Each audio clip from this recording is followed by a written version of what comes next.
우리는 역사상 가장 중요한 시점을 지나고 있습니다. 하나님께서는 하나님의 일을 하시기 전에 사람을 준비시키셨음을 우리가 알고 있습니다. 하나님 말씀은 마지막 때에 대추수, 대부흥의 때가 있다고 분명히 예언하고 있습니다. 아멘. 하나님의 말씀이 그대로 성취될 것을 믿습니다. 예레미야 눈물은 잠자는 교회와 영혼을 깨우기 위해 노력하고 있습니다.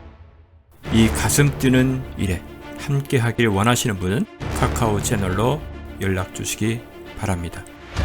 당신은 위대한 하나님의 사람입니다.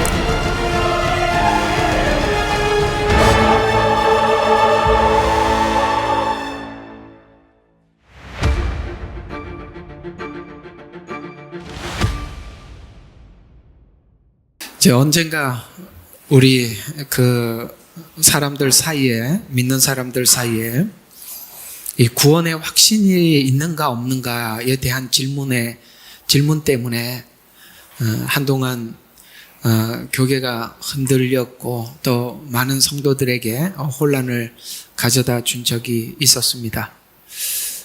예수 믿는 목적이 대부분 성도들 마음속에 구원이 목적이다 보니까 과연 내가 천국에 갈 수 있을까라는 약간의 의심과 고민이 있는 중에 당신은 구원 받았습니까? 구원의 확신이 있습니까?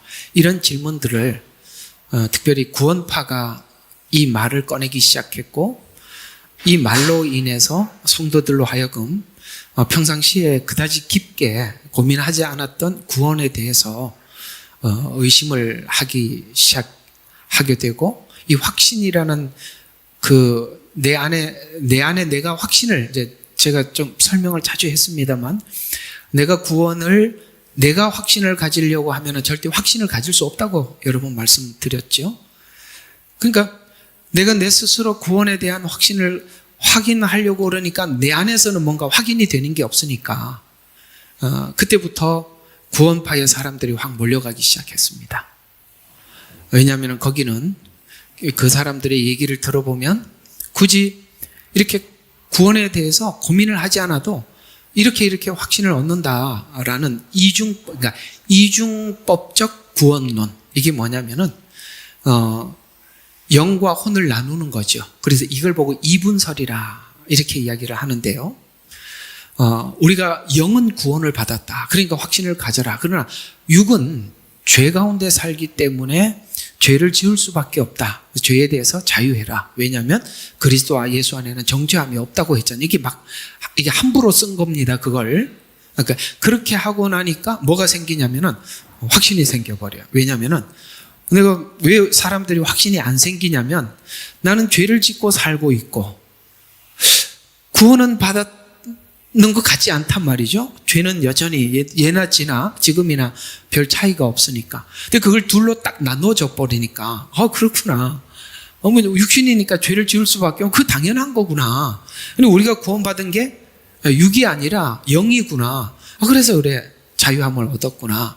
이렇게 속이는 바람에 구원파의 사람들이 확 몰려가게 되었고 그러다 보니까 교회 안에서 정통 교회 안에 성도들이 질문을 해오기 시작하는 거예요. 그런 말을 누가 던지는 바람에 목사님, 우리가 구원이 제일 중요해 보이는데 어떻게 하면 구원을 확신을 할 수 있는지 설명해 주시오라고 하니까 이게 정돈이 안 된 목사님들이 설명을 시원하게 못 해주잖아요. 구원파는 이분법으로 나누어주니까 머리로 완전히 자유를 얻게 되잖아요. 맞잖아요.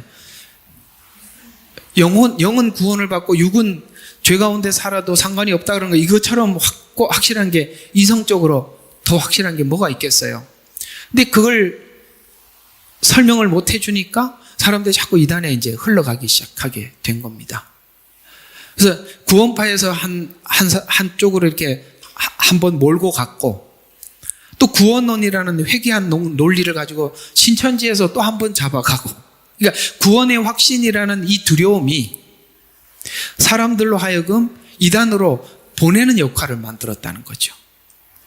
이걸 교회 안에서 정확하게 잘 설명을 해줬더라면 지금 신천지도 구원론에 대해서는 완전히 엉망진창이고 이 구원파에서도 말하는 것은 말도 안 되는 성경과 전혀 다른 구원론을 설명을 하고 있음에도 불구하고 사람들이 그걸 구별하지 못했던 것은 지금까지 교회가 그런 부분에 대한 뚜렷한 설명을 해주지 못한 바람에 그들이 그렇게 거짓으로 구원을 설명을 할 때 성도들이 분별하지 못했다는 것이죠.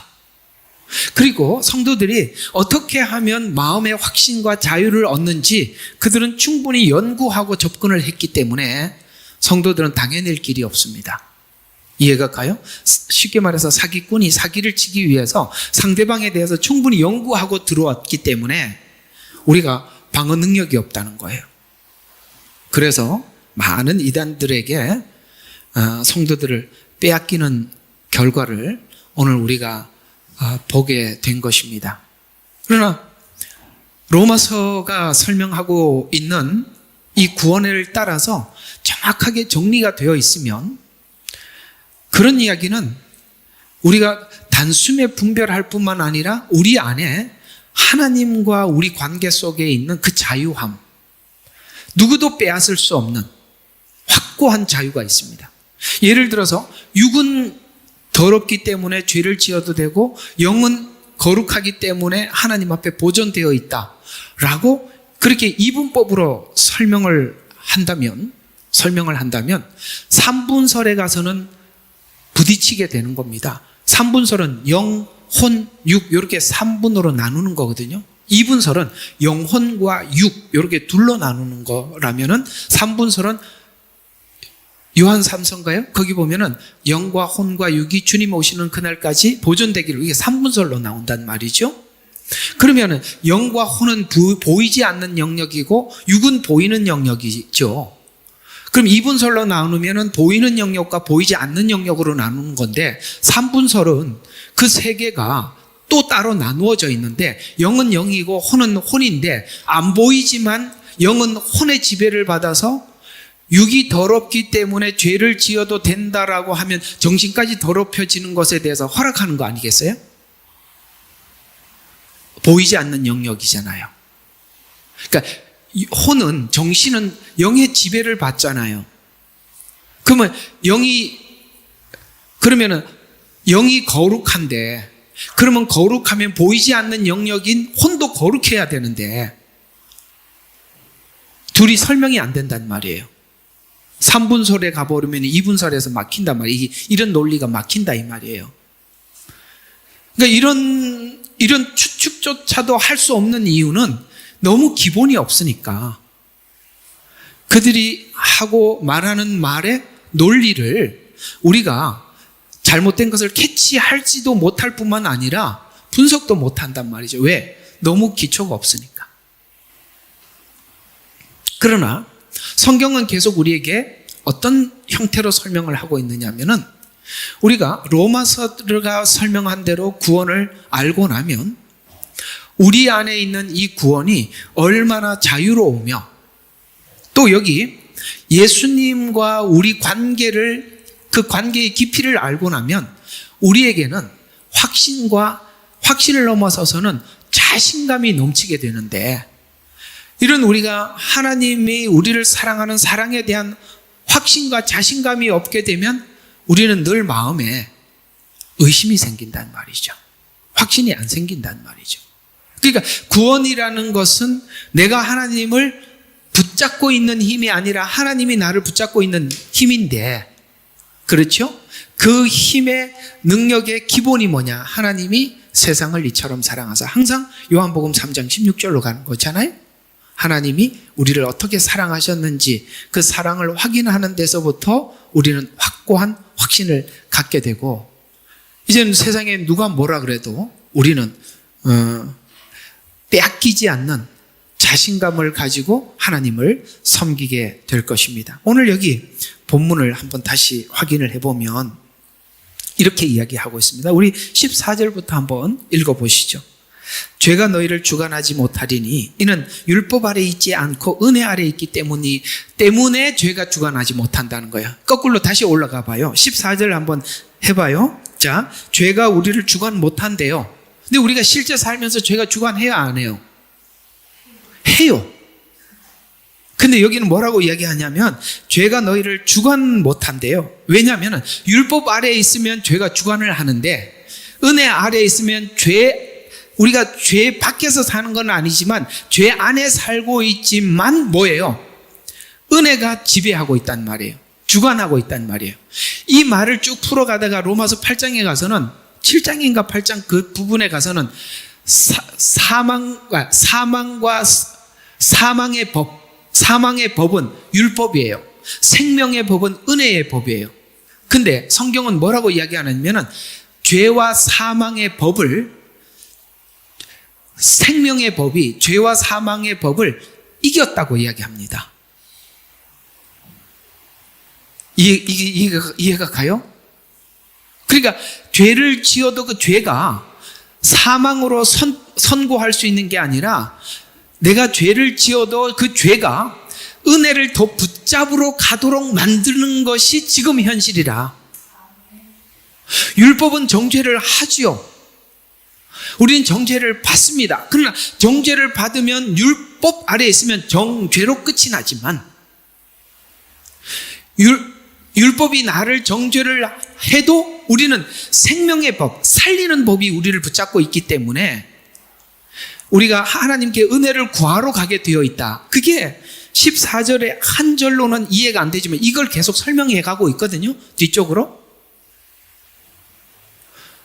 아셨죠? 네, 율법은 여러분들 정죄할 겁니다. 저도 정죄를 하고 우리 모두를 정죄해요. 그러나 이것이 은혜를 붙잡으러 가는 힘을, 동기를 만들어 주더라. 이런 이야기가 되는 거고, 그래서 그런즉, 특히 로마서는 그러므로 그러나 그런즉 또 무슨 말이 나오나? 이런 말들 잘 봐야 돼요. 이게 어떻게 전환되는지. 그런 즉이라는 말은 앞에 설명을 이어가는 거죠. 그러나는 뭐예요? 지금까지 설명한 걸 뒤집는 거예요. 외국 사람들이 한국어 배울 때 이게 너무 어렵다는 거예요. 그러나, 그러므로, 그런즉. 네. 자, 근데 그런즉 어떻게 하리요? 우리가 율법 아래 있지 아니하고 은혜 아래 있으니, 이제 그러면 우리 이제 14절을 오해하지 말라는 거죠. 은혜 아래에 있기 때문에 죄가 주관하지 못한다. 그렇기 때문에 죄 지어도 된다. 이쪽으로 가지 말라는 거예요. 15절이.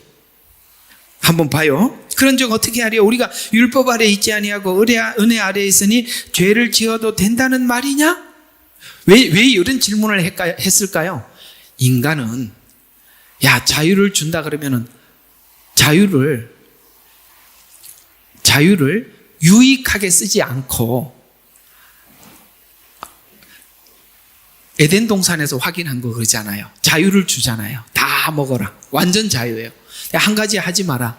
인간은 그렇다는 거예요. 왜 그런즉 죄를 지어도 된단 말이냐라는 말이 왜 이어서 나오느냐면 인간의 본성 때문에요. 자유를 준다. 자, 예를 들어서 제가 이렇게 오늘 여러분 내가 성경을 살펴보니까 여러분 지금부터 교회 안 다니고 집에서 예배 드리고 그냥 여러분들 마음대로 살아도 이제 지금부터는 구원 받을 수 있다고 그러니까 여러분들 그저 바쁘면 예배 안 나와도 되고 그냥 집에서 편하게 예수 믿으세요 그러면은 다음 주에 몇 명 나오려나?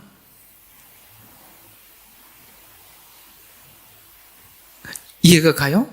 인간은 뭔가 약간의 자유가 있으면 그 자유를 가지고 자기 방종으로 쓰기 때문에 율법 아래에 있지 않고 은혜 아래에 있다. 그래서 죄가 주관하지 못한다 그러면 우리가 벌써 어떤 생각이 반짝 들어요. 죄 지어도 되는구나.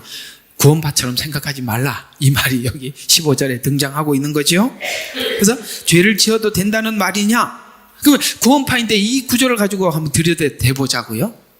근데 성경은 죄를 지어도 된단 말이냐? 이렇게 했을 때 그 뒤에 바로 따라 나오는 말이 결코 그럴 수 없느니라. 이 말은 무슨 말이에요? 하나님이 죄를 짓지 그렇게 하지 말라는 명령이에요? 아니면은 내가 하나님 앞에 그럴 수 없다라고 고백하는 거예요? 빨리 대답 좀 해봐요. 지금 하나님이 명령하는 거예요? 내 마음 안에서 하나님 앞에 고백하는 거예요?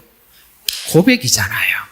하나님이 지금 뭘 바꿔놓은지 아시겠습니까? 율법은 하지 말라 그랬는데 하고 싶은데 안 하는 거예요. 은혜는 하지 말라를 은혜 때문에 은혜를 체험한 우리가 결코 할 수 없다라는 내 마음이 바뀐 상태에 고백하는 거예요. 이 부분이 다르다 이 말이에요. 율법은 강제성을 갖고 있지만 은혜는 자발성을 가지고 있다. 결코 그럴 수 없다라는 말을 하나님이 하는 게 아니라 내가 한다 이 말이에요. 이해가 가세요? 뭘 바꿔놨는지? 자, 그래서 너희가 자신을 종으로 두려 누구에게 순종하는지 순종하는 자의 종이 되어 죄의 종으로 사망에 이르든지 혹은 순종의 종으로 의에 이르는지 알지 못하느냐라는 말은 뭐예요? 과거에 체험했잖냐? 오늘 이제 그 얘기가 주체입니다. 우리가 옛날에 체험한 게 뭐냐 이거죠. 하나님께서 이스라엘 백성들을 광야에서 뺑뺑이 돌리죠. 거기서 돌린 게 오늘 이 경험이죠.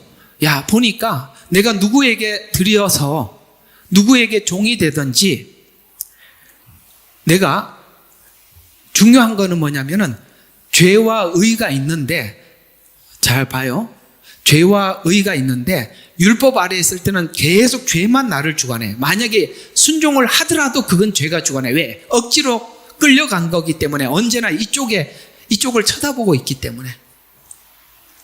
아시겠어요? 강제로 끌려가고 있기 때문에 순종하는 척 하는 것이지 실제 마음은 내가 하나님 앞에 굴복하지 못한 상태란 말이에요.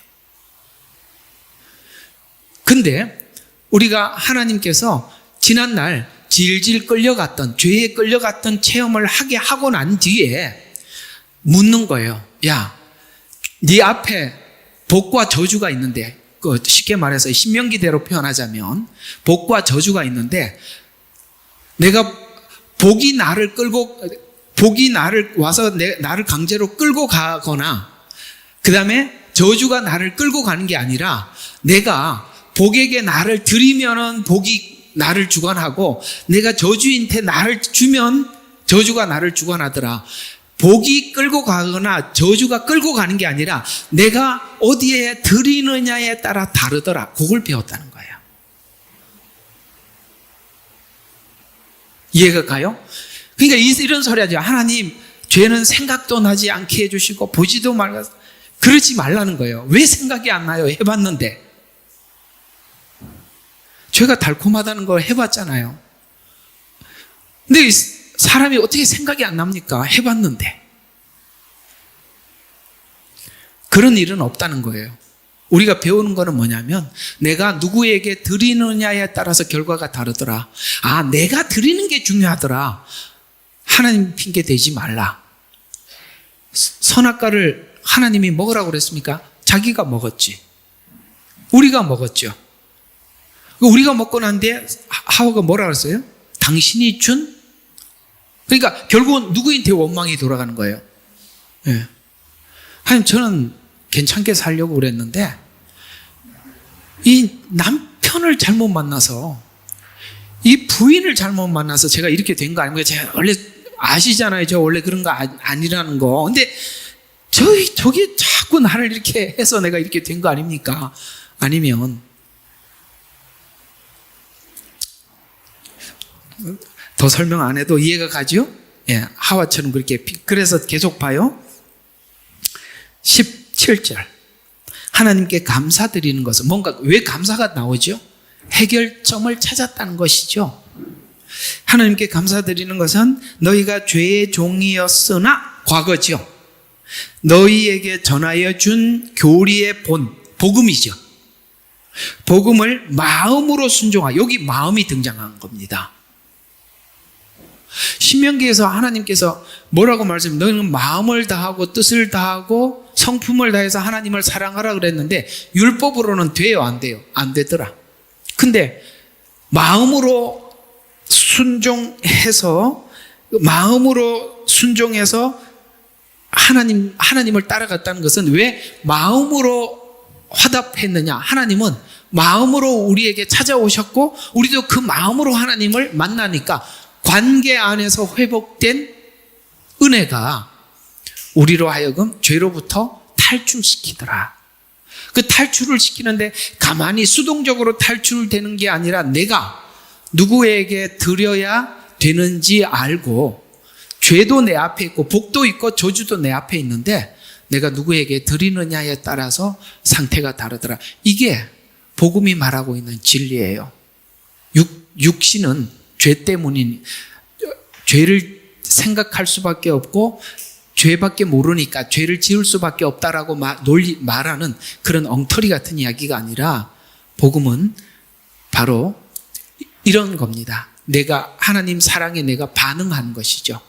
근데 우리는 끊임없이 반응할 수 있는 뭘 가지게 되냐면은 끊임없이 반응할 수 있는 동력을 갖게 되었는데 그 동력은 너무나도 커서 그 하나님의 사랑은 너무나도 무한하고 커서 우리는 어떤 상태에 있든지 간에 하나님을 붙잡을 수 있는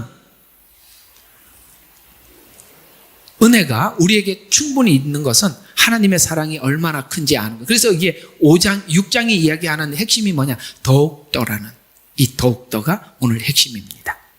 서론이 너무 길었죠? 자, 그러면 구원에 대한 확실한 이해를 하고 있다는 것은 예수님의 운명과 내 운명이 하나 되어 있다는 것으로 확인이 가능하다고 여러 번 말씀드렸죠. 머리와 몸으로 표현하고 있다. 에베소서에 그렇게 말씀하고 있다고 여러분들에게 말씀을 드렸습니다. 예수님과 하나가 되어 있다면 예수님이 현재 누리라고 하고 있는 것들, 그 누리라고 하는 것들에 대해서 누리고 있어야 합니다. 그게 어떤 거죠? 아까 말씀드린 것처럼 죄의 종이 아니라 의의 하나님 앞에 우리 자신을 들여서 그 의를 체험하는 거예요. 그 의에 우리가 주님을 따라갔을 때 얻는 기쁨, 주님을 따라가서 얻었던 행복들을 우리가 누리는 거예요. 여러분 그런 거 혹시 아세요? 내가 좀 힘들지만 하나님이 원하는 길을 갔을 때 찾아오는 즐거움, 그 행복, 그걸 지금 현재 누리고 있어야 되는데 그걸 내가 누렸던 경험이 없다면 복음이 주시는 그 은혜를 우리가 지금 누리지 못하고 있다는 것이죠. 그걸 지금 누리고 있어야 하고 이것을 계속 우리가 현실 속에서 누리며 살아갈 때 미래에 누려야 할 약속한 것들에 대해서 나도 누릴 것을 믿게 되는 거예요. 우리가 작은 하나님과 함께 살아갔던 삶의 작은 체험들이 훗날 하나님과 함께 살아갈 미래에 대한 그림과 꿈과 희망이, 소망이 넘쳐나게 되듯이, 예를 들어서 우리가 옛날에는 중매 결혼을 많이 했는데 여러분 연애 결혼들 하셨나요? 어쨌든 연애 결혼을 하면 우리 결혼하기 전에 그 만났을 때 그 달콤함들이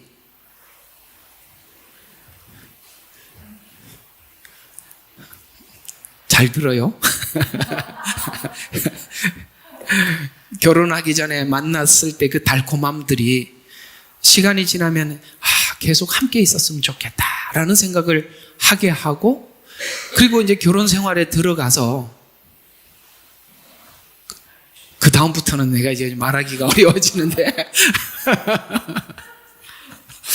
우리 신랑인 예수님은 여러분들이 만난 신랑하고 좀 다르니까 이해를 하시고 에어컨 좀 한번 켜주세요. 그렇게 그거예요. 그래서 우리가 이렇게 그걸 잠시 누림으로써 훗날 누려야 될 큰 기대를 갖게 되듯이 하나님께서 여러분과 제게 주신 이 모든 것을 지금 누릴 때 우리 하나님과 함께 살 그날에 대한 기대가 커진다. 이런 이야기인 거. 거거든요. 그러니까 지금 누리고 있어야 하고 미래에 대해서도 나도 누릴 것을 믿는 믿음이 지금 누리는 누림이 얼마나 큰가에 따라서 미래에 대한 소망도 선명해져 간다. 이런 이야기가 되는 것입니다. 그러면 하나님께서 우리 현재에게 주시는 현재에 누리는 누림의 은혜는 뭐냐?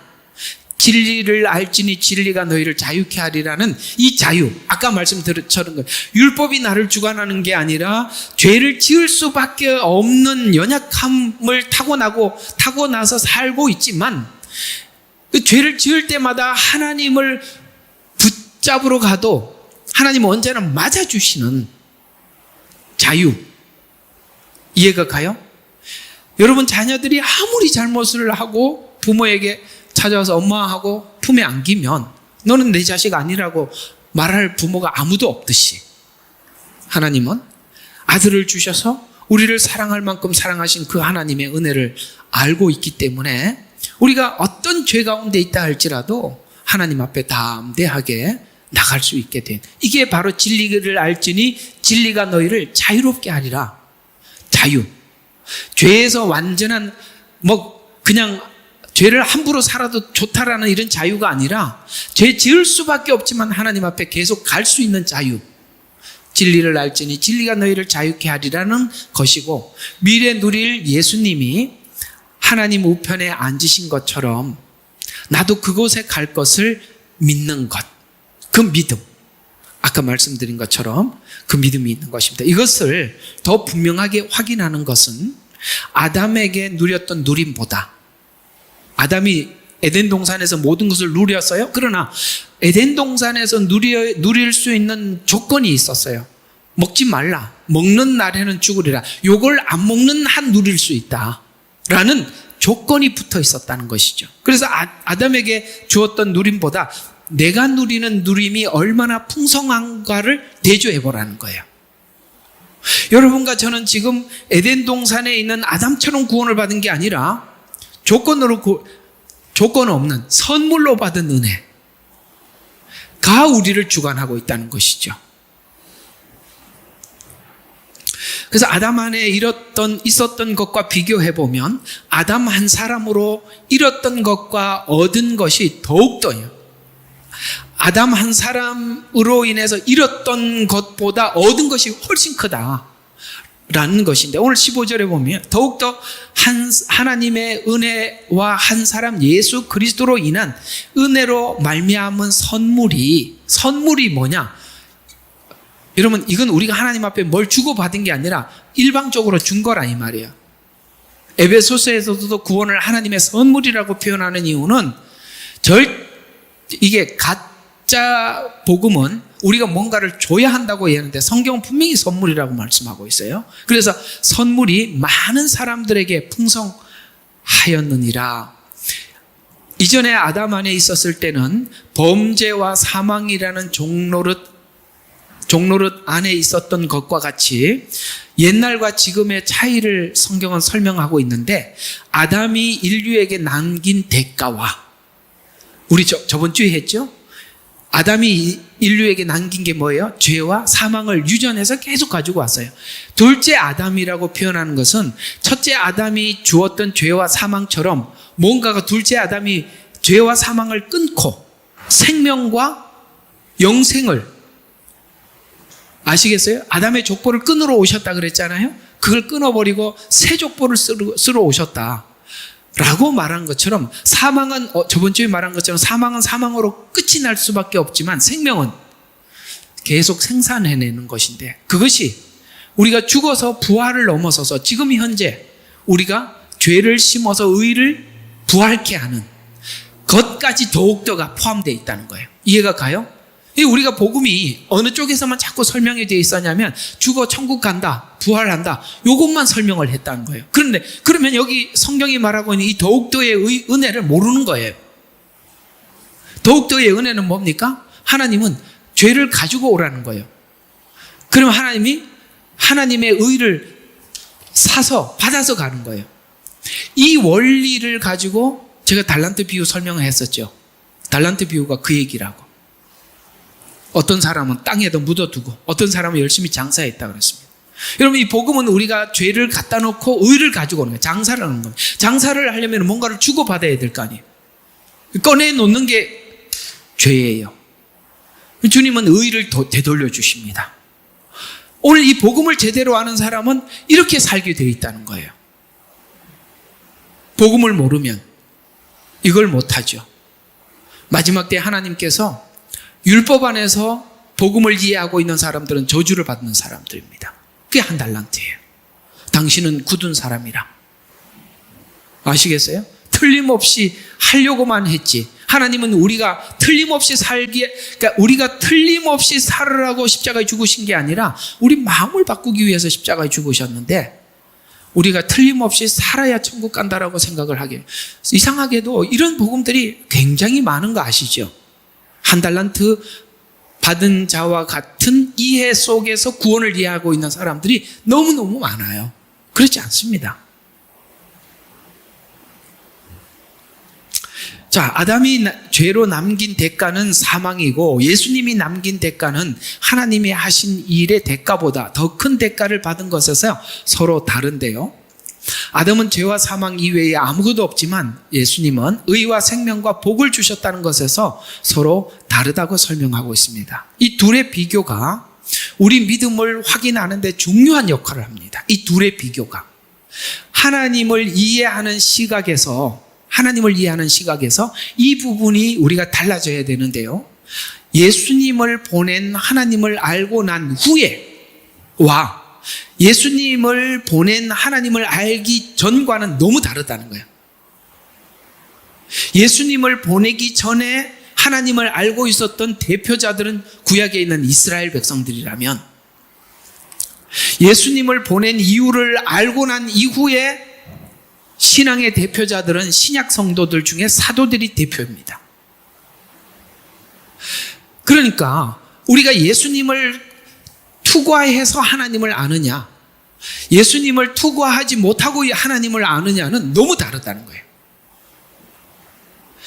그래서 하나님을 이해하는 시각이 이 부분에서 달라져야 하는데, 예수님을 보낸 하나님을 알고 난 후 하나님을 이해할 때 하나님은 잘못의 결과에 따라서 축복과 저주를 하시는 하나님이 아는 선을 넘어서서, 구약은 그랬죠. 축복과 저주라는 관점 안에서만 하나님을 보는데, 하나님은 예수님이 오시고 난 이후에는 뭐가 달라졌냐면, 축복도 축복이 되지만 저주조차도 축복으로 전환시킬 수 있는 은혜가 우리에게 주어졌다는 거예요. 이게 창세기 가장 끝에 악을 선으로 바꿨다는 거예요. 아이고, 이해를 하고 있는지 모르겠어요. 표정들이 어렵다. 모르면 또 듣고. 그러니까 여기만, 제가 이 설명을 여기만 하는 게 아니라 다른 데서도 많이 했어요. 개념이 딱 서 있으면 탁탁 정리가 돼요. 어쨌든 모르면 그런갑다 하고 받아두십시오. 계속 한번 봅시다. 그래서 저주하시는 하나님을 아는 선을 넘어서서, 이게 구약은 잘하면 축복받고 잘못하면 저주받는다, 이 개념이었잖아요. 그걸 선을 넘어서서 하나님이 예수를 보낸 것을 인식하는가를 아는 것에서 믿음이 시작되어야 한다는 거예요. 그건 완전히 달라진 거잖아요. 예수님이 오신 것은 저주를 복으로 바꾼 거고, 예수님을 십자가에 못 박으라라고 외쳤던 외침이, 놀랍게도 예수님을 십자가에 못 박았던 사람들이 사도행전에 가서 너희가 예수님을 십자가에 못 박았잖냐라는 실제 못을 박았었어요. 악을 선으로 바꿔서 자기들이 십자가에 못 박았잖아요. 예수를 십자가에 못 박으라고 외쳤던 사람들이 베드로의 설교를 듣고 악이 선으로 바뀌어진 것을 알고 돌아왔지 않습니까? 이거예요. 그러니까 예수님 안에는 저주도 복이 되고 사망도 생명이 되는, 이게 더욱더라는 거예요. 아담은 아무것도 못해. 죽으면 끝인데 죽음 이후에 뭘 구상할 수 있겠어요? 그러나 예수님은 생명이라 사망조차도 생명으로, 우리는 사망으로 갈 수밖에, 우리는 죄 지을 수밖에 없어요. 죄도 의로, 사망도 생명으로. 이게 더욱더라는 겁니다. 예수님은 신자에게 어떤 결과를 주기로 작정해서 보낸 분이라는 것에 대해서 아는 믿음이에요. 그래서 뭘 주려고 하시는지 우리가 아니까 우리는 자신감이 넘쳐나죠. 뭘 주시려고 하는지 아니까. 그래서 오늘 예수님이 당신이 오신 목적을 이렇게 설명하고 있어요. 자, 요한복음 6장 38절에서 40절입니다. 내가 하늘에서 내려온 것은 내 자신의 뜻을 행하려는 것이 아니요 나를 보내신 분의 뜻을 행하려는 것이라. 자, 하나님의 뜻으로 행하러 오셨다는 말이죠. 이것이 나를 보내신 아버지의 뜻이니 즉 그분께서 내게 주신 모든 사람들을 하나도 잃지 않고. 아멘. 우리가 예수 안에 들어가 있다는 이 말의 뜻을 알고 나면 우리가 잃어버리지 않을, 그러니까 예수님이 절대 나를 잃어버리지 않는다는 것에 대한 자신감이 내게 있어요. 그래서 그분께서 내게 주신 모든 사람을 하나도 잃지 않고, 주님의 목적이 뭐예요? 마지막 날에 우리를 살리는 게 목적이래요. 우리는 마지막 날에도 살고 지금도 살자는 거거든요. 예수님의 목적은 마지막 날에 우리를 살리는 게 목적이니까 우리가 곁길로 갈 때 마지막 날 살리기 위한 목적에 의해서 징계하겠죠. 우리가 어떤 길을 갈 때 허락할 수도 있고 길을 막을 수도 있는 것은 하나님의 목적은 바로 이 날이니까. 우리는 지금이라고 하나님, 지금 구원해달라고 그러고 하나님은 마지막 날에 살리는 게 목적이니까. 이게 서로 맞아떨어져야만이 하나님의 뜻을 분별할 수 있겠죠. 그래서 마지막 날에 살리는 것이니라. 또 이것이 나를 보내신 분의 뜻이니 아들을 보고 그를 믿는 사람은 누구나 영생을 얻게 하는 것이라. 그리고 내가 그를 마지막 날에 살리리라고 하시더라. 예수님이 오신 것은 우리의 운명을 바꾸려고 오신 분입니다.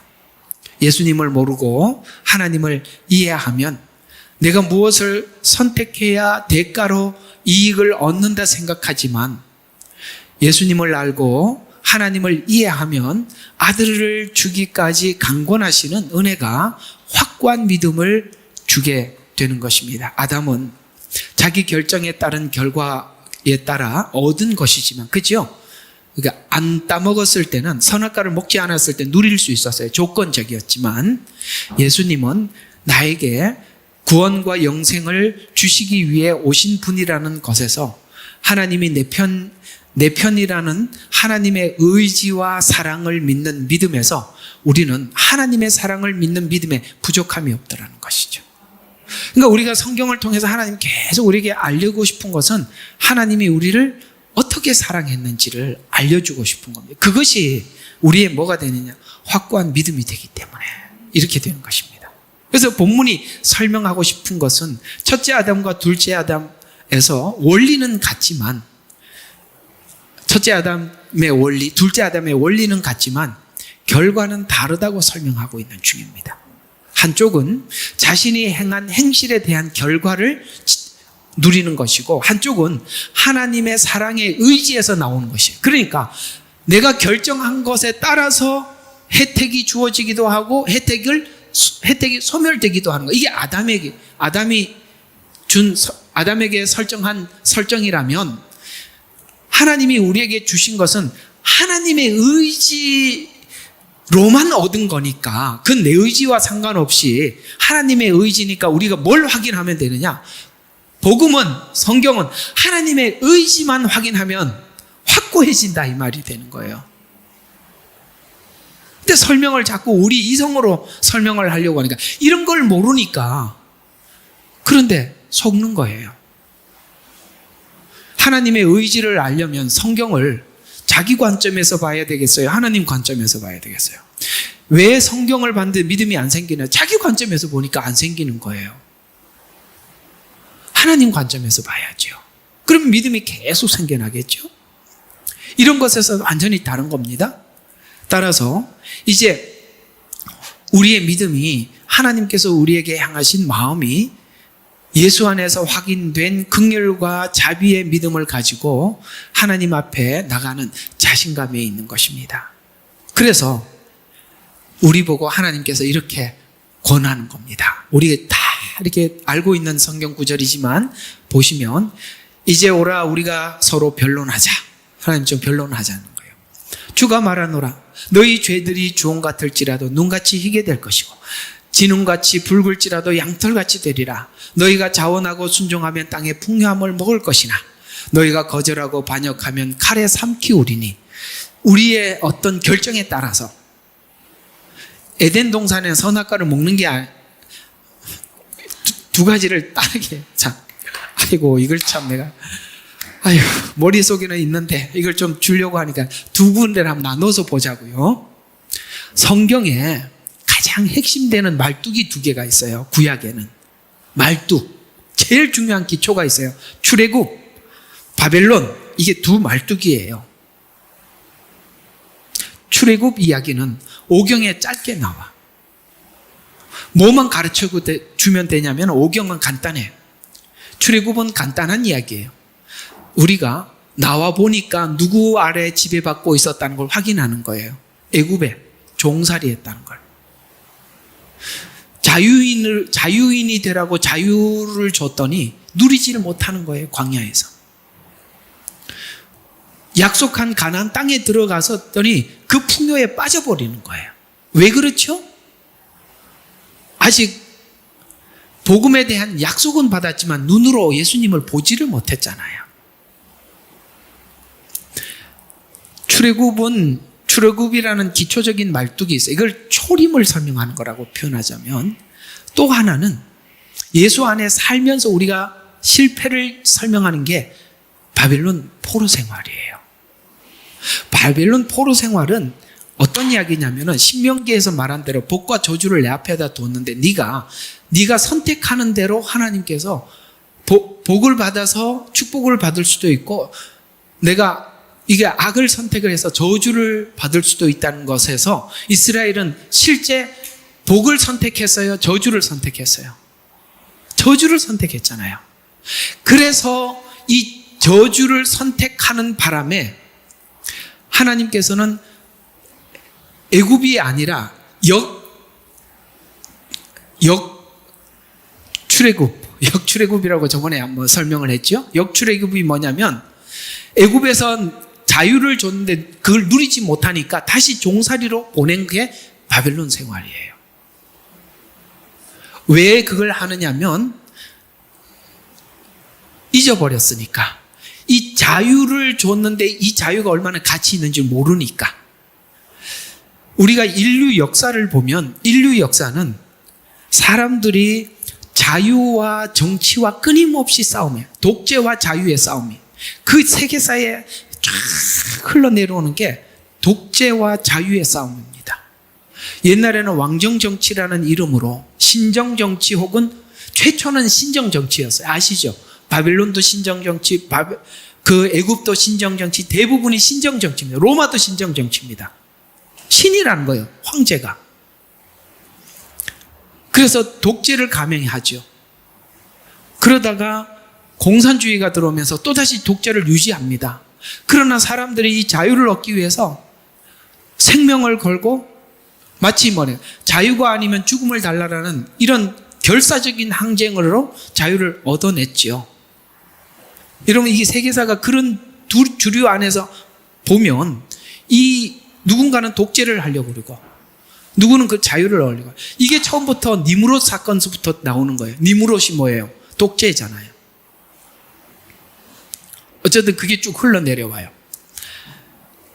뭘 하려고 그러다가 이 자유하고 이렇게 독재하고 이게 왜 뭘 굉장히 중요한 설명을 하다가 여기도 설명하는데 빠지면 이렇게 오래 설교를 해도 이 모양이니 어쩌겠습니까? 뭔가 중요한 이야기를 하려고 그랬었는데 두 기둥 이야기하다 그랬구나. 그죠? 예. 그러니까 자유를 줬는데 자유를 누리지 못해. 왜? 내 마음이 자유를 누릴 준비가 안 돼 있다는 거예요. 그걸 바벨론 생활에 다시 하나님께서 그 생활을 처하게 함으로써 자기들에게 경험케 하시는 거예요. 자유가 얼마나 귀한지. 이해가 가요? 예수를 믿고 난 이후에 하나님께서 저와 여러분을 구원하시고 예수님 안에서 누렸던 처음에 그 감격들을 우리가 하나둘 잃어버리고 지난날 그 가졌던 모든 죄책감이 십자가 안에서 다 해결됐던 그 기쁨이, 감격이 있었을 거예요. 그리고 우리는 새로운 어떤 마음으로 예수 안에서 새로운 삶을 살다가 어느 날 보면 나도 모르게 교만해져 있고 나도 모르게 죄로 돌아가 있는 나를 보면서 뭘 느끼냐면은 하나님이 나에게 자유를 줬지만 내가 자유를 누릴 자격이 없구나 라는 걸 이런 교회에 와야 깨닫는 거예요. 아, 저쪽에는 몰라. 알았어요? 이게 중요한 거예요. 이런 데 와봐야 그게 내가 지금 자유를 줬는데 그게 완전히 엉터리로 그냥 방종을 하고 있구나. 자기가 교만한 줄도 거만한 줄도 아무것도 몰라요. 그래서 하나님이 다시 바벨론 생활을 통해서 종살이를 하게 하고 자유의 가치를 알고 돌려보내지요. 근데 이들이 또 그 자유를 누리느냐? 아니요. 말라기 가서 또 자유를 놓쳐버려요. 왜? 말라기 질문이 굉장히 중요하다고 해요. 나 너 사랑했다. 어떻게 사랑했는데요? 이걸 못 본 거잖아요. 어떻게 사랑했냐고. 하나님이 대답하는 게 아들을 보내준 사건입니다. 그러니까 성경이 뭘 이야기를 하고 싶은 거냐면 하나님께서 우리 마음을 새롭게 하고 창조하기 위해서 그 긴 시간 끈질기게 우리와 씨름해온 거예요. 그렇게 우리의 인생 속에 들어와서 끈질기게 싸우고 우리 마음을 바꿔놓기 위해서 애를 썼다는 증거로 야곱 이야기, 욥 이야기가 들어가 있는 겁니다.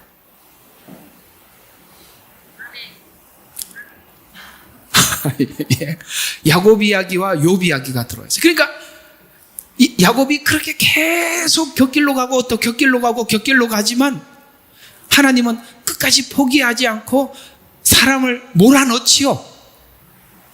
후퇴도 앞으로 가지도 못하는 그 자리, 그래 야복강입니다. 거기서 천사와 씨름을 하고 드디어 야곱은 새날이 밝아오는 것을 봅니다. 물론 매일매일 새날은 밝았지만 드디어 인생의 새 시작이 보이기 시작하는, 그렇게 씨름해온 게 구약이다. 더 나가서 욥기가 그렇지요. 율법으로는 답을 찾을 수 없는 그 친구들의 이야기. 하나님은 뭔가를 우리를 몰고 가고 있는데 우리의 사고를 깨트리는 거죠. 얘야, 너는 율법 안에서는 끊임없이 정죄로 끝날 수밖에 없다. 정죄로 끝날 수밖에 없었다라면 욥을 그 정도로 재산도 뺏어가고, 그죠? 건강도 뺏어갔으면 하나님 충분히 다 뺏으셨다고 보상했다고 생각하지 않을까요? 그런데 하나님 계속 몰고 가죠. 감사한 게 있습니다. 욥이 42장까지 갈 수 있었던 것은 율법 때문에 갈 수 있었어요. 친구들이 계속 정죄하잖아. 정죄가 끝이 아니다. 십자가가 정죄가 끝이라면 예수님이 굳이 와서 죽을 필요가 있겠나? 우리를 그냥 정죄해서 지옥 보내면 되지. 그럼 그런 생각이 들지 않으세요? 이것까지 생각을, 그래야 내가 설교를 하죠. 여러분들은 그까지 생각을 하면 제가 설교할 거리가 없어요. 재미있죠? 생각을 많이 해보세요. 그래서 하나님 지금 우리에게 구약이 이야기한 걸 변론해보자는 거예요. 그래서 회개할 기회를 주었고 용서받을 기회가 주어졌다는 얘기인데, 자, 이 복을 주자고 꾸짖고 있어요. 변론해보자. 자, 이 변론이 어디서 했던 거냐? 이게 바로 광야 40년 생애. 바벨론도 똑같은 이야기예요. 이게 전부 다 하나님과 우리의 변론의 시간들이거든요. 그래서 변론을 광야 40년 광야 생활을 통해서 하는데, 이 광야 생활을 통해서 어떤 변론을 하냐면은 하나님이 누구인지 알게 하려고 한 것. 광야의 부르심은 하나님을 알게 하려는 의도이며 약속인데, 신명기 8장 2절과 3절에 보면 하나님께서 이 40년 동안 광야에서 너를 인도하셨던 모든 길을 기억해라. 이는 너를 겸손하게 하시고. 왜 겸손해? 반복해서 죄를 지으니까. 우리가 하나님 앞에 낮아지는 게 뭐냐? 전에 회개했는데 또 해. 그러니까 우리가 하나님 앞에 할 말이 없어요. 처음에는 막 용기 백백해서 저 이 정도면 장로가 저렇게 해서 저 초신자인데 이만큼 합니다. 이거 얼마나 교만했어요. 목사님도 막 저 정도인데 이만하면 양호하지 않습니까? 제가 뭐 이 정도면 그래도 그 기독교의 대표 아니겠습니까? 뭐 이렇게 생각할 정도였단 말이죠. 근데 우리가 보니까 반복해요. 그래서 이 광야 생활이 계속 반복되는 죄를 통해서 겸손하게 하시고 시험을 해요. 시험을 하는데 시험에 자기 말이 다 튀어나와. 하나님 우리를 애굽에서 죽이지 왜 데리고 왔냐. 거기서 그냥 매장지가 없어서 우리 스스로 걸어 나와서 여기 땅 파고 죽으라고 보낸 거 맞지요? 이 말을 하게 함으로써 네 속에 거룩한 척하고 겉으로만 말로만 하나님 나와서 애굽에서 나와서 막 하나님 찬양합니다고 이렇게 불렀던 그 찬양이 무색하게 만들죠. 왜? 내가 하는 말을 들어보니 내가 봐도 말도 안 돼. 여러분 스스로가 말을 하고 옆에 있는 사람이 당신 말도 안 되는 말을 한다 해서 막 우기는데 집에 가서 가만히 생각해 보면 내 말이 진짜 말도 안 되고 저 사람 말이 맞아, 그죠? 겸손하게 만든단 말이에요. 시험을 했다는 거예요. 왜? 말을 꺼내놓으라는 거예요. 네 속에 뭐가 있는지 꺼내놓으라. 변론해보자. 네 거룩한 척 위장하지 말고 꺼내놔라. 광야에서 다 꺼내놓잖아요. 하나님이니까 광야에서 꺼내놓게. 이게 죄라는 거예요. 근데 이 죄가 어디로 갔습니까? 애굽으로 하나님 되돌려버리는 게 아니라 가나안 땅으로 들어가게 만드는 과정이었다고요. 그리스도 예수 안에는 정죄함이 없나니. 거기서 다루자는 거예요. 꺼내놓고 다루자는. 애굽에서는 안 다루. 광야에 나와서 다루는 거예요. 그래서 내가 계명들을 지키는지 그렇지 않는지를 내 마음속에 있는 것을 알게 하려 하심이라. 하나님이 확인해보자고도 있고 내가 나를 확인해야 돼. 더 중요한 건 하나님이 이미 알고 있으니까 꺼내놓으라는 거고, 알고 보니까 이게 뭐 거룩한 게 아니라 이렇게 지저분할 수가 없는 거예요. 그래서 주님께서는 너를 겸손하게 하시고 너를 배고프게도 하셨으며 너도 모르고 내 조상도 모르는 만나를 먹여. 야, 보니까 이거 하늘에서 주는 만나를 먹어야만이 거룩해지는구나 라고 하나님이 그걸 가르쳐 주는 거. 그래서 만나를 항상 거두게 만드셔서, 그래서 만나로 너를 먹이시며 이는 사람이 빵으로 사는 것이 아니요, 뭐라고요? 주의 입에서 나오는 말씀으로 사는 것을 알게 하는데 우리 평생을 걸리더라. 우리가 살아보면 사람이 빵으로 산다는 것은 세상 사람들이 주장하는 바이지만, 우리 그리스도인들이 우리도 세상에 살 때는 빵으로 산다고 이해하고 살았어요. 근데 막상 살아보니까 하나님의 말씀으로 산다는 것을 여러분들이 많이 배워서 이제는 하나님의 어떤 감동을 주시고 요구를 하실 때 거부하기 무섭지요? 여기서는 아멘을 하셔요. 지금 생각할 게는 아니잖아요, 여기는. 그랬다 큰 코 다친 적이 많지요? 그걸 하나님이 계속 가르쳐 주는 거예요. 네가 옳지 않고 내가 옳다. 하나님 내가 옳다는 걸 계속 가르쳐 주는 거예요. 그게 뭐예요? 입에서 나오는 모든 말씀으로 사는 것을 너로 알게 하려 하심이라. 알게 하려. 우리가 인지를 해야 돼. 그래서 하나님이 바로 가나안 땅에 안 집어넣고 40년 동안 우리 속에 있는 걸 꺼내게 했다. 그게 변론이라는 거예요. 변론. 그래서 무엇을 알게 하려고요? 하나님이 누구인지 알게 하려고 40년 생활을 하게 했어요. 인간의 죄성과 그 죄성에 한없고 끝없는 하나님의 자비로움을 광야에서 보이기 위한 곳이, 그 변론의 자리가 광야다 이 말이에요. 생각해보면 그래요. 진짜 우리는 그런 생각이 자주 들어요. 하나님 이 정도면 좀 포기할 때 안 됐습니까? 이런 생각이 저절로 들더라는 거예요. 제가 뭐라고 이렇게까지 하십니까? 라는 생각이 안 들 수가 없는데 하나님이 손을 놓지 않더라는 거예요. 하나님이 얼마만큼 손을 안 놓고 있었는지는 욥기에서 그랬죠. 하나님의 폭풍우 가운데 서서 우리를 지켜보고 계셨다고. 사실 욥도 그렇게 고통스러운 시간을 보냈지만 하나님도 조마조마했던 거예요. 왜 그렇게 조마조마했느냐? 강제 주입 안 하려고. 강제로 여러분들이 만들어진 건 전부 다 파괴되는 것을 경험할 겁니다. 알게 하려는 것이다. 우리가 인지하지 못하고 반응한 것들, 그건 다 꽝이에요. 설교를 그렇게 하고 나면 성도들을 다 버려놓습니다. 이렇게 해야 돼요. 저렇게 해야 합니다. 라고 그냥 답만 주면, 답을 줬는데 말을 안 들으면 뒤에서 막 밀어붙이면 다 바리새인 만들어 놓는 거예요. 그건 복음이 하고자 하는 일이 아니었어요. 인간의 죄성과 한없는 하나님의 자비로움을 광야에서 보이는 것이 변론이고 광야입니다. 신앙인의 어려운 점은 하나님이 내 편인가, 내 실패와 연약함에도 내 편을 들어줄 것인가가 어려운 점이고, 열심히 해도 하나님이 내 편이 아닌 것 같을 때도 어렵지요. 신약을 사는 성도들이 이제 성경을 통해 확인하는 은혜가 광야 같은 인생길을 갈 때도 세상에 필요한 것을 충분히 확보하는 것이 우리의 행복이 아니라는 것을 알게, 이해가 가요? 세상에 있는 권력, 재산, 재물을 모으는 것이 그게 우리의 행복이 아니라는 것을 알지 못했던 만나. 세상이 알고 있는 행복은 이쪽으로 가면은 행복을 얻을 거라고 쫓아가는 거 아니겠어요? 그거 누가 다 해봤죠? 솔로몬이 다 해봤잖아요. 솔로몬이 다 해보고 전도서를 기록을 하면서 너 돈 한번 쫓아가봐라. 끝에 가서는 헛되다. 알면서도 나도 한번 해볼게요. 꼭 그러는 친구들이 있어요.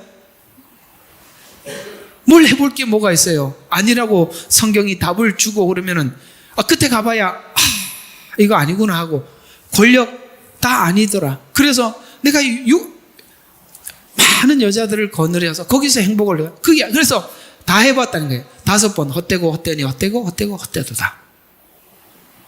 살아보면 그래요. 우리 비터 아저씨 앉아 계시지만 저 연세가 되면 다 아는 겁니다. 다 우리가 안개를 쫓아왔구나. 뭔가 바람을 잡으려고 뭔가 확 지나가는 줄에 아무리 움켜쥐어도 지키지 않는구나. 우리가 빈손으로 왔다 빈손으로 가는 게, 그것은 인생. 우리 옛날에 어떤 유행가에 그런 말도 있었어요. 그렇습니다. 우리 인생이 다 빈손이라는 거. 그래서 알지 못했던 어떤 만나를 하나님 먹여주시려고 하니 하나님이 이렇게 코스를 정해놓은 거예요. 여러분의 인생의 코스를 왜 그렇게 정해놨느냐? 알지 못했던 만나. 알았더라면 사람들 그거 붙잡으러 갔겠죠. 근데 우리가 알지 못했던 것을 만나려면 그분이 인도하는 자리에 가야 그걸 만날 수 있으니까, 여러분들의 인생은 우리가 설계하는 게 아니라 하나님이 설계한 대로 가고 있는 겁니다. 아이고, 나는 왜 이렇게 호주 와서 이 고생하냐? 또 하필이면 또 이렇게 이 교회 만나서 이런 목사 만나서 이런 소리를 듣냐? 다 하나님 안에 있어서 그런 겁니다. 광야에서 하나님 주신 양식 밖에 먹을 수 없었다는 것입니다. 즉 논과 밭이나 집이 없이 걸어 다녔어요.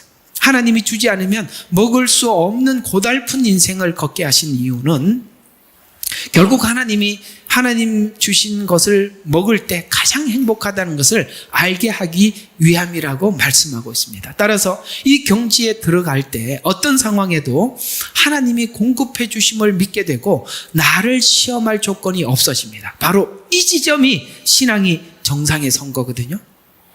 하나님이 공급해 준다는 걸 믿을 때 여러분들은 하나님 앞에 모든 걸 맡길 수 있어요. 저는 마지막 때 피난처는 하나님의 공급을 믿는 사람만이 하나님의 피난처에 들어갈 수 있다고 생각합니다. 하나님이 공급해 주시는 거. 여러분, 이거요 필수 코스예요.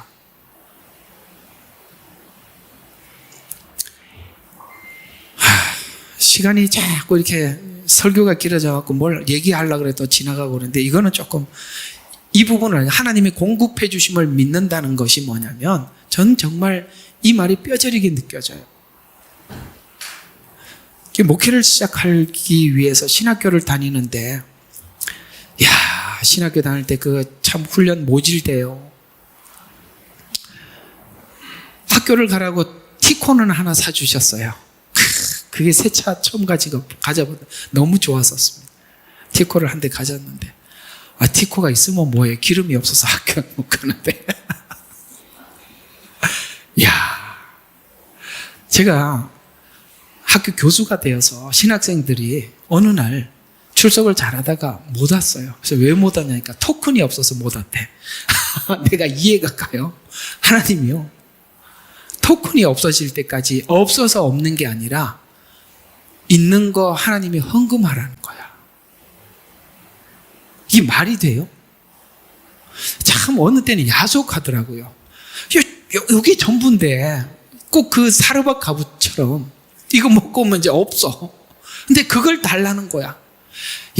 이것까지 드려야 되는 건가 싶은 생각이 들었지만 그래도 드렸어요. 이후에 하나님이 뭘 가르쳐 주느냐 하면 계속 하나님이 공급해 주시는 걸 가르쳐 주시더라고요. 그러니까 그걸 경험을 하고 나니까, 여러분 선교지에 왜 사람들이 못 가는지 아십니까? 거기에서 고립될까 봐 못 가는 거거든요. 선교비 끊어져 봐요. 가족들 어떻게 할 거예요? 외국에 가서 어떻게 살 거예요? 그래서 못 가는 거거든요. 근데 그렇게 하고 하나님 계속 공급해 주는 걸 경험하고 나니까 사이판도 가고 중국도 가고 호주도 왔어요. 그거요, 하나님이 공급해 준다는 걸 믿지 못하면요 절대 다닐 수가 없는 겁니다. 한 나라 움직이기도 어려운데 국제이사 3번 했어요, 저는. 그거요, 하나님이 공급해 주는 걸 믿지 못하면 뭣도 못하는 겁니다. 그러기 위해서 하나님이 심으라고 하시는 거예요, 먼저. 이거요, 괜한 이야기가 아닙니다. 꼭 그렇게 하십시오. 하나님이 공급해 주심을 믿게 되고, 이제는 나를 시험할 조건이 없어져요. 왜냐하면 내가 나를 시험하더라도, 내가 넘어지더라도 내가 배운 거 뭡니까? 하나님께 나가는 것만 배우는 거거든요. 자신감 있게 나가는 거예요. 아버지 하고 나가는 거예요. 그럼 아버지가 이렇게 이 뻔뻔한 놈아, 그래서 제 자식 아닙니까? 하고 가는 거지 뭐 어쩔 거예요. 그죠? 히브리서에서 그러잖아요. 은혜의 보좌 앞에 담대히 나가라. 우리는 과거에 아담 안에 있었던 자들이어서 아담 안에 있을 때처럼 하나님을 이해하려고 하는데, 예수님을 통해 보여준 하나님의 증거는 내가 하나님을 편을 드는 것보다, 내가 하나님 편 드는 것보다 하나님이 더 크다는 것을 잊지 말아야 하는 것입니다. 본문의 대조를 분명히 해야 하는데, 로마서 5장 15절에 보니까 그 은혜는 그 범죄와 다르다, 즉 같지 않다는 것을 알아야 하는 것입니다. 우리의 구원은 내가 선택한 대가가 아니기에 은혜라고 표현하고 있습니다. 범법한 행위는 대가를 받지만, 은혜란 받을 사람의 가치가 아니라 주는 사람 쪽에서 근거가 있다. 이게 핵심이에요. 주는 사람 쪽에서 근거가 있다라는 것을 알라는 것입니다. 날 사랑하는 이의 사랑과 능력이 그 사랑을 모두 받는 자들의 혜택이 되는 것입니다. 그러니까 그분이 사랑이 큰 만큼 우리는 그런 걸 다 받는 것이죠. 우리를 사랑하는 것이 확실하다면 이제 그분의 능력이 얼마나 될까만 남아있는데, 그게 얼만큼 크기라고 생각합니까? 성경은 그 크기를 손이라고 그때 표현하는 겁니다. 그래서 우리가 받을 만한 손만큼이 아니라 하나님의 손만큼 받는데, 그 손을 우리가 넓혀 놓으면 하나님이 넓힌 만큼 담아주시는 거예요. 그러니까 하나님이 우리를 담으려고 하니까 새 부대를 만들어야 돼. 그리고 그걸 깨끗하게 치워야 돼. 내가 있는 것에서 하나님이 담아줘봐야 얼마 못 담지만, 하나님이 깨끗하게 씻어서 담아놓으면 하나님이 주고 싶은 만큼 담는 거예요. 여러분의 그릇을 그렇게 넓혀가는 거예요. 그걸 여러분들이 일상을 살면서 하나님과 주고받는 관계 속에서 많은 체험이 있을 때 여러분들은 점점 자신감이 생기는 거예요. 아담의 실패와 죄는 그 크기만큼 되지 않지만, 은혜는 하나님의 크기여서 비교가 안 됩니다. 얻은 구원이 아담의 범죄의 구원과 차이가 나는 것은 17절에 한 사람의 범죄로 말미암아 사망이 그 한 사람으로 인하여 군림했다면 더욱더 은혜의 풍성함과 의의 선물을 넘치도록 받는 사람이 한 사람 예수 그리스도를 인하여 생명 안에서 군림하는 것이니라. 사망은 시체로 이미 끝났다. 더 이상 어떻게 할 수가 없지만 생명은 시작도 열매도 모두 생명이어서 죄도 생명으로, 참 놀랍지요. 모든 것이 생명이어서 성숙해가고 움직이죠. 생명이니까 움직이죠. 성숙해가죠. 그래서 더욱더가 있는 것입니다. 그래서 풍요와 넘침. 그러니 2달란트 5달란트 받은 사람이 즉시 가서 장사를, 왜? 어떻게 해도 남으니까, 뻔하니까. 생명의 소유만 하지 말고 자라게 하고 꽃을 피우고 열매를 맺어가. 생명이니까 자꾸 뭔가가 더 풍성하게 새롭게 돼요. 생명의 씨는 처음에는 씨앗에 불과하지만 씨앗은 더 풍요롭게 할 자원이기 때문에 썩어야 되는 거예요. 죄는 들어가서 썩어야 돼요. 그러면 썩은 자리에서 끝나는 게 아니라, 사망은 썩는 걸로 끝나지만 예수님은 사망을 가지고 생명을 만들어내니까 썩고 나면 그 형체는 사라졌으나 뭔가 다른 생명이 나타난다는 거예요. 여러분, 이걸 아셔야 돼요. 부활장에 가보면 이런 성경의 표현을 사용하고 있어요. 씨의 형체와 그 다음에 열매의 형체는 다르다고 얘기해요.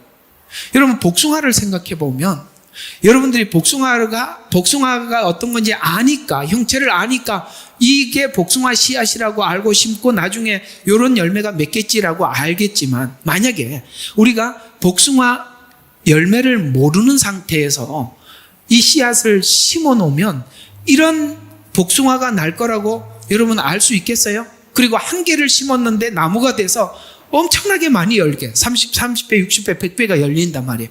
여러분들 누가 알겠냐 말이에요. 여러분들이 가지고 있는 죄성이 있잖아요.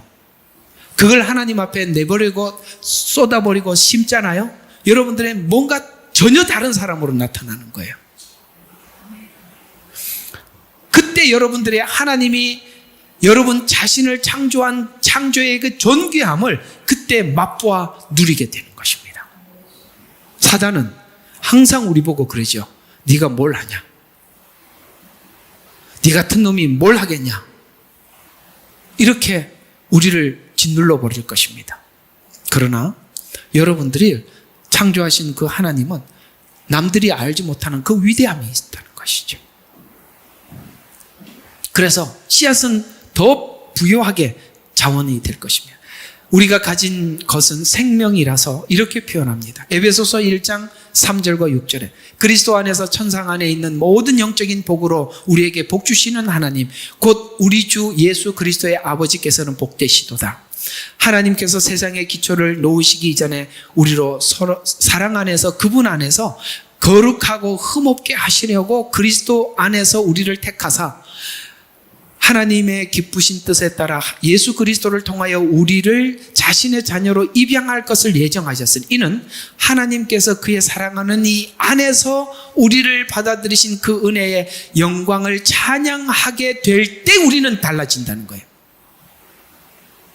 그 은혜의 영광을 찬양하는 자리에 가면 하나님께서 나를 창조한 그 창조의 위대함을 발견하게 된다는 거예요. 예수님 만나서 여러분들이 얼마나 위대해졌습니까? 저번에도 한번 그런 설교를 했지만, 여러분들이 예수님을 믿지 않았더라면 여러분의 그 꼬여버린 잘못된 사회 시각이 오늘 여러분들이 뭘 만들어냈을 것 같아요? 이 단어를 보면 영광이라는 단어가 계속 나와요. 영광, 영광, 영광. 그 영광이 뭡니까? 하나님의 모양과 형상을 회복하는 거예요. 그래서 이 영광이 등장해서 영광이 얼마나 풍성하고 기쁜지를 설명하고 있어요. 그 영광의 찬양의 이유가 그리스도 안에서 우리를 구속하신 하나님의 영광이 풍성하고 기쁜지 알아서 우리가 그 영광을 찬양하게 하기 위한 것이 목적이라고 설명하고 있습니다. 이것이 신자가 마땅히 알고 누려야 할 위치입니다. 생명은 죽느냐 사느냐가 아니라 아시겠어요? 얼마나 번성시키는가에 들어와 있어요. 생명은 죽지 않아요. 무조건 살아요. 그것이 얼마나 번성하느냐는 우리가 하나님 앞에 얼마나 적극적으로 반응하느냐에 따라 다를 뿐인 것입니다. 생명이 자라려면 여름을 보내야 돼. 여러분, 봄, 여름, 가을, 봄, 가을 싫어하는 사람이 누가 있겠습니까?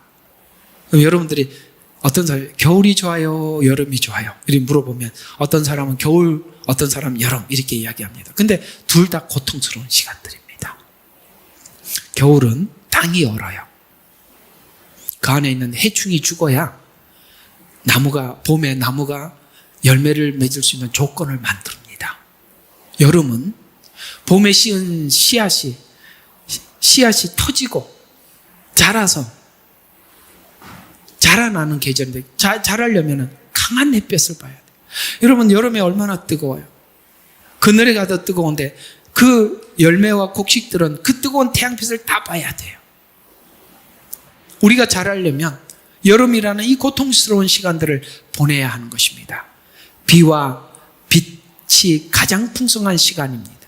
세상이 흑암에 덮여 있어도 생명의 힘이 더 풍성하게 나타나는 것입니다. 그래서 우리의 신앙은 자고 깨고 하는 중에 자라듯이 하나님 앞에 그런 시간들을 누구나 보낼 수밖에 없는 것입니다. 결론입니다. 그래서 이런 흑암 같고 여름 같은 시간에도 신자에게 요구되는 요구는 에베소서 3장 16절에 보면 하나님께서 그의 영광의 풍성함을 따라 그의 성령의 능력을 통하여 너희 속사람 안에서 능력으로 너희를 강건하게 하시고 우리의 거듭난 사람을 강하게 만든다는 거예요. 하시고 믿음으로 그리스도가 너희 마음속에 거하게 하시며 아멘.